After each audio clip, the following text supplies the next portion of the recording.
Alors, je voudrais qu'on évoque aussi quelques créations. On ne pouvait pas ne pas évoquer une pièce un petit peu iconique dans votre travail. La première fois que j'ai vu ce que c'était cette colonne d'hospitalité, j'avoue que je n'ai pas compris tout de suite. Oui. Et puis j'ai regardé le titre et quand Jim monte à Paris, alors qui est Jim? Qu'est-ce que c'est que cette colonne? C'est simplement un pote qui arrive à Paris. On a des petits appartements à Paris. Et donc, voilà, on va faire acte d'hospitalité. Donc, on a une colonne qui ne prend pas beaucoup de place, puisqu'en fait, elle fait 35 par 35 au sol, sur 2 mètres de haut.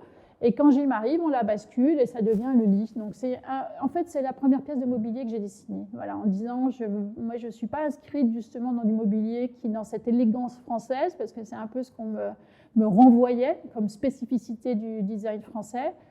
Moi, je disais non, c'est pas ça. Là, on a une autre façon de. Moi, je pense qu'on peut faire du mobilier de façon différente. Et ce qui m'apporte, moi, c'est l'hospitalité. Comment on peut donner l'hospitalité à travers un objet très simple et comment on peut faire acte d'hospitalité, même si on n'a pas une chambre d'amis. Voilà, ça c'est le premier projet du mobilier. Puis en fait, j'avais fait paraître un petit croquis, je crois, dans un magazine de design, et 2 jeunes éditeurs, Domo et Pérez, sont venus me voir et on a commencé cette grande aventure en fait en le réalisant, en allant le montrer aussi au Salon du Meuble à Milan. C'était le premier salon satellite.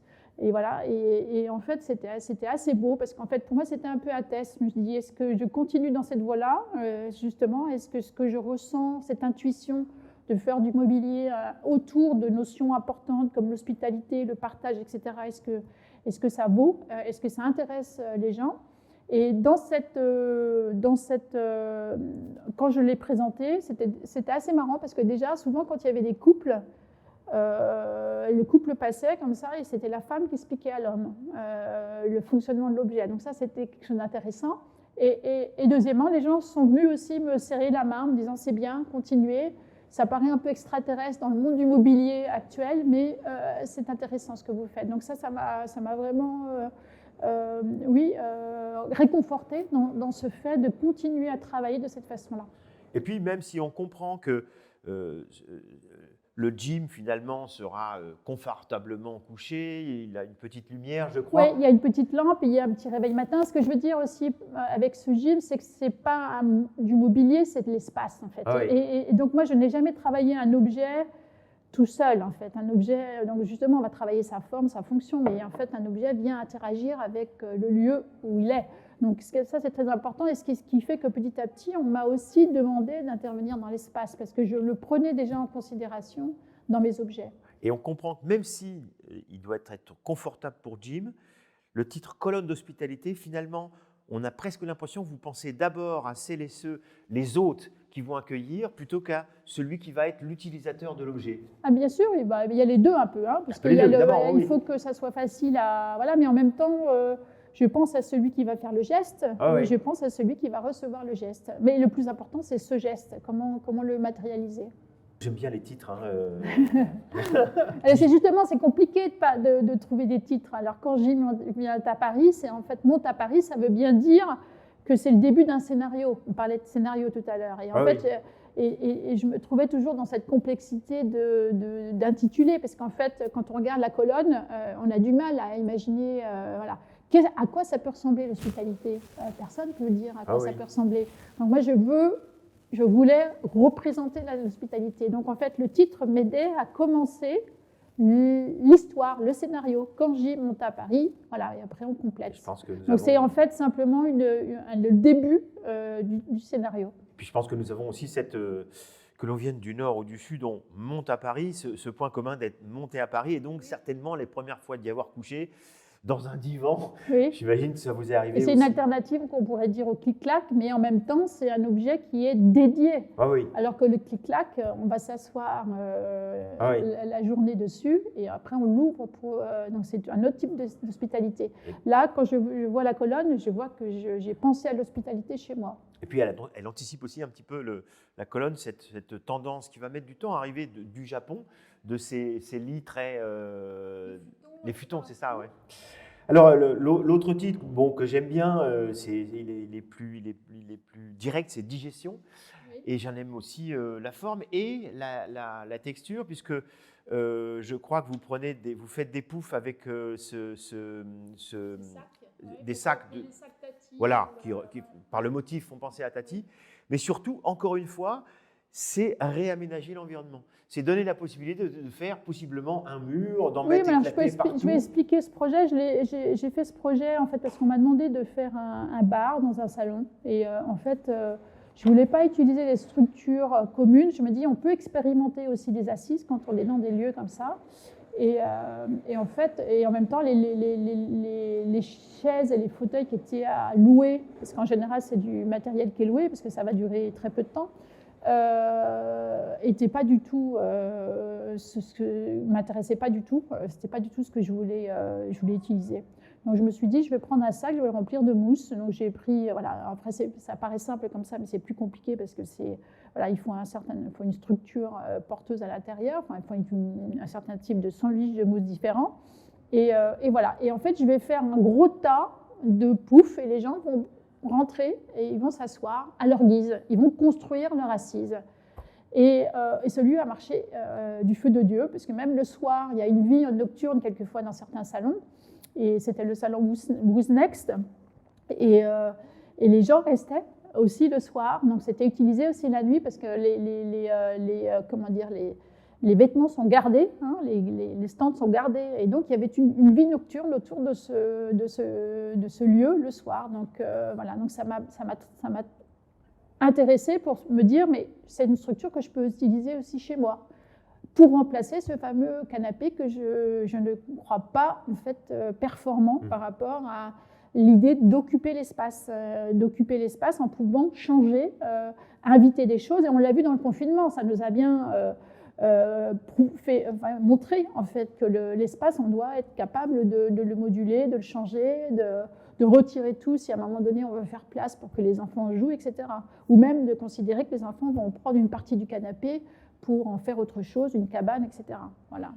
Et restons dans la catégorie espace. En fait, c'est aussi sur votre site assez bien structuré entre les espaces, les objets, l'entre-deux, la transmission, le partage. Il y a comme ça des catégories qui sont assez pratiques aussi pour comprendre votre travail. Je voulais évoquer Trébédan pour une école qui s'appelait peut-être déjà comme ça, que vous avez baptisé le Blé en Herbe. Non, ça s'appelle comme ça. Ok. Et c'est une rénovation. En fait, ouais. Et où vous pratiquez une sorte encore un travail sur l'espace et sur la communauté, parce que vous ouvrez l'école sur l'extérieur avec des structures en bois qui sont, moi je trouve, donc on parlait à mon regard. Et là, ce qui m'intéressait aussi, j'ai vu que c'était il y avait des commanditaires particuliers qui sont les nouveaux commanditaires, qui d'ordinaire, je pense, travaillent beaucoup avec les sculpteurs dans l'espace public. Et qui ont une approche très communautaire, puisqu'en fait, c'est quasiment, commandité, non pas par eux, mais par eux et les habitants. Alors, c'est la Fondation de France qui a un programme qui s'appelle Les Nouveaux Commanditaires. Et le principe est de dire, avant, c'était les nobles ou c'était les personnes qui avaient des moyens, en fait, qui commandaient à l'artiste. C'était un peu ça. Voilà. Là, ça va être un groupe de personnes constituées qui a une envie, un intérêt commun, qui va se constituer en groupe et qui va pouvoir demander à un artiste de matérialiser quelque chose. Et il y a un médiateur, le médiateur de la Fondation de France, justement, des nouveaux commanditaires, qui, en fait, c'est lui qui va choisir l'artiste, il va le proposer, en fait, à ce groupe de gens, et on va faire un travail ensemble, un long travail, puisque là, redessiner, rénover une école, ça a duré 6 ans, mais c'est un travail passionnant, en fait, dans une petite commune où il n'y avait pas forcément les moyens pour rénover l'école, et tant et si bien qu'il y avait un Algeco qui était dans la cour et qui servait en fait pour une classe. Mais en fait, c'est des situations qui existent en fait, hein, et personne ne trouvait, ne dénonçait la situation parce que ça voulait dire sinon on ferme l'école.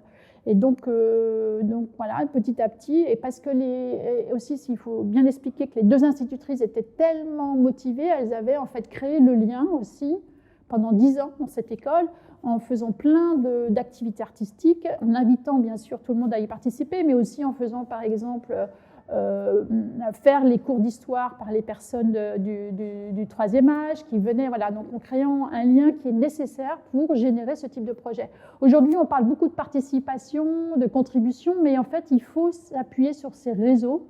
Et en fait, le plus difficile, c'est la constitution de ces réseaux sur lesquels s'appuyer. Voilà, pour arriver à changer les choses. On le voit bien aujourd'hui, il y a plein de choses à changer, par exemple au niveau des copropriétés.